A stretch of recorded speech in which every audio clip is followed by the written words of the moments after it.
বরগুনায় বৈষম্য বিরোধী ছাত্র আন্দোলনের মতবিনিময় সভাকে কেন্দ্র করে ৩ গ্রুপের মধ্যে হামলা ও ভাঙচুরের ঘটনা ঘটেছে। এতে পণ্ড হয়ে যায় মতবিনিময় সভা। দুপুরে বরগুনা শিল্পকলা একাডেমিতে কেন্দ্র ঘোষিত বৈষম্য বিরোধী ছাত্র আন্দোলনের মতবিনিময় সভাকে কেন্দ্র করে এ ঘটনা ঘটে।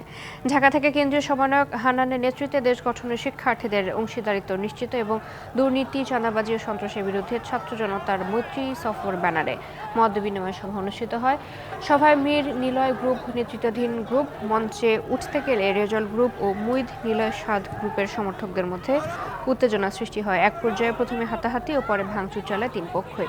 এতে বেশ কয়েকজন আহত হয়। পরে পুলিশ ও নৌবাহিনী এসে পরিস্থিতি নিয়ন্ত্রণে আনে। পিছন থেকে প্রায় ২০ থেকে ২৫ জন বা তারও অধিক লোক ভুয়া ভুয়া স্লোগান দিয়ে আসছে। তাদের বুঝাতে যে আমার অনেকের বাইরে হাতেছে, আমাদের প্রোগ্রামটা নষ্ট করার চেষ্টা করছিল। ওই সময় ওই টিম এসে আমাদেরকে ভুয়া ভুয়া বলে আমাদেরকে হাত দেওয়া শুরু করছে।